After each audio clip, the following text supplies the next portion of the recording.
that whole thing like started like sophomore year, so it was definitely interesting. Like we had different coaching staff at the time, and there was obviously like a lot of different like leadership looked a lot different sophomore year, so that was kind of a interesting way to get started. What I had seen my freshman sophomore years was mainly like a pretty vocal standpoint of leadership. So, and I knew I wasn't the most vocal guy, so stepping into my junior and senior years, I kind of knew like, all right, I know I'm not going to be like the most vocal captain or like leader.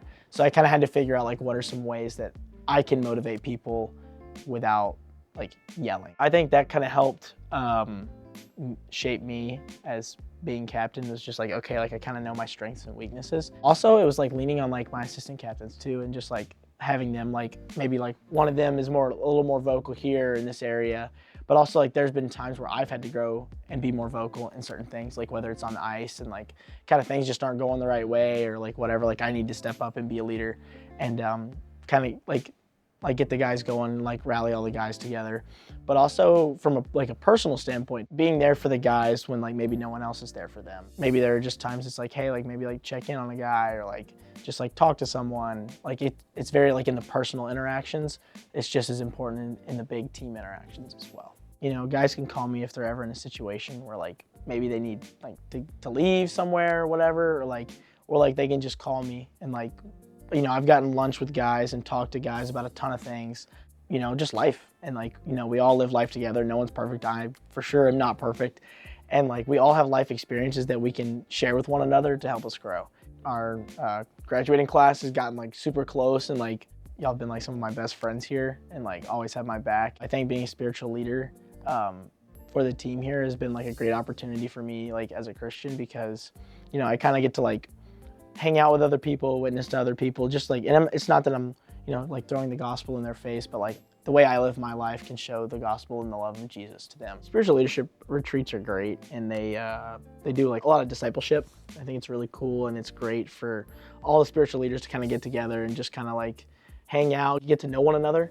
And it's been really cool. I've gotten to meet a lot of guys through that. It's just cool to like hear everyone's like background and like where they're from and like, you know, how they came to know the Lord. And but it's also good because like you get to have some personal time with Christ. It's very like, it's like a church camp feel, but it does help you disconnect and get away for a little bit. But also like getting poured into from people back home as well. So my youth pastor from back home, my brother, my dad, those are guys who pour into me constantly and all the time. And it's just like, it's been a huge blessing. And I've noticed in this last year, I've really grown in my faith. And I think part of that's also because of my girlfriend too. And like she's poured into me.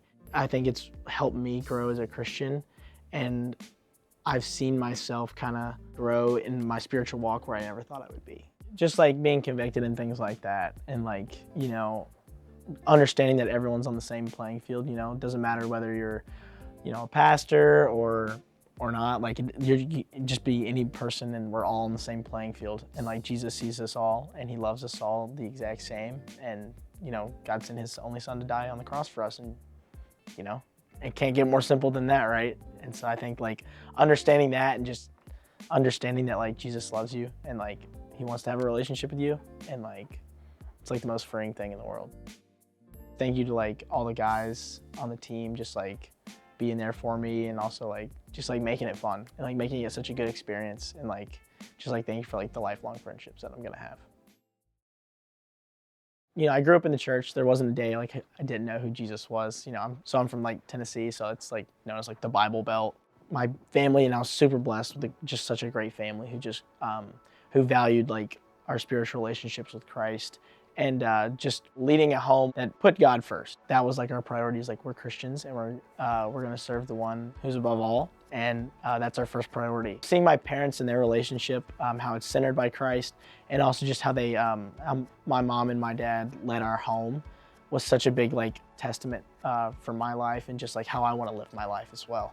My brother got baptized when he was about 6, so you know, I saw Big Brother do it, and I was like, oh, like I really want to do that too, and kind of thing. And you know, I made the profession to be a Christian and have that relationship. And so when I was 6, I made that decision. I was baptized, and you know, I like, you know, you're 6, like I was young, and you know, maybe didn't know everything at the time, obviously, but you know, like childlike faith.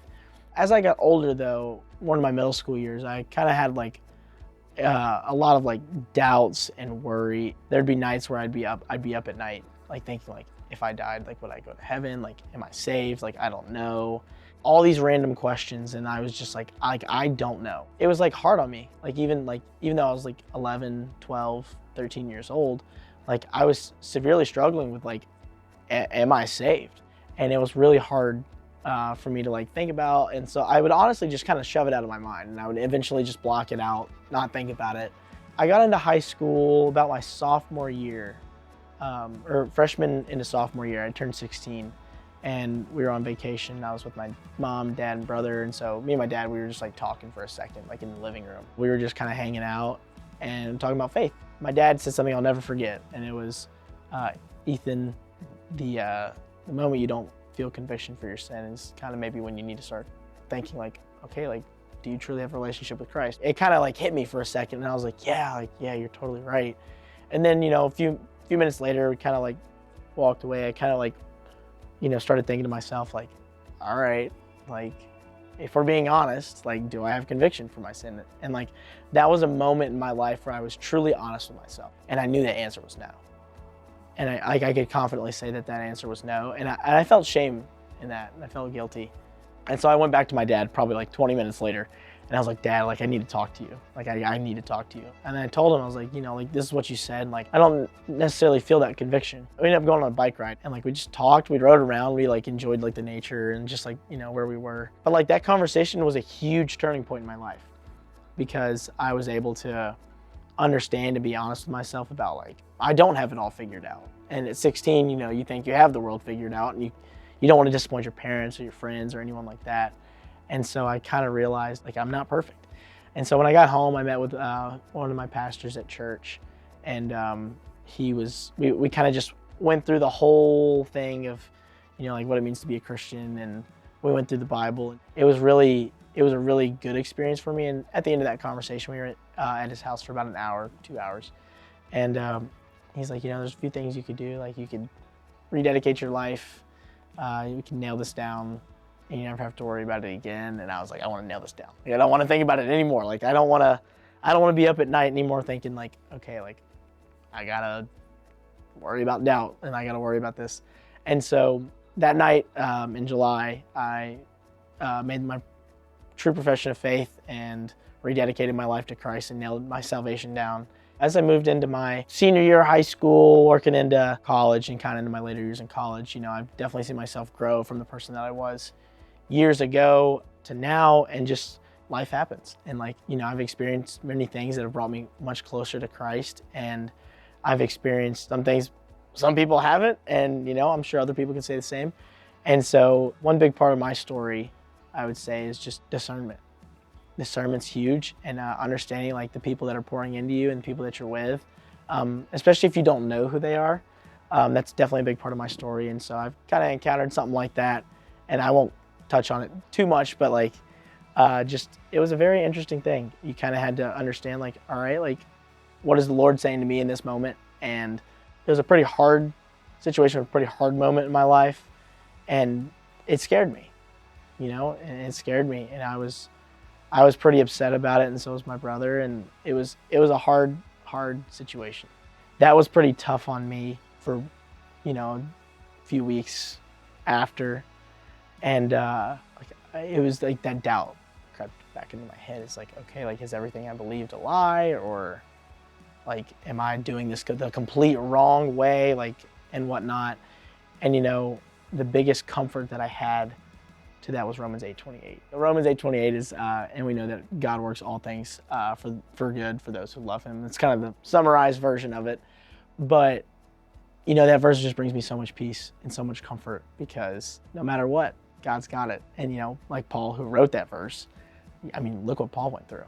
I mean, Paul went from persecuting Christians. I mean, he was furthest away from God, and now he's preaching the gospel all over Europe. And if a guy like that can say, like, in all things, like, God's going to work for your good, I mean, if that doesn't bring you peace, like, I don't know what does.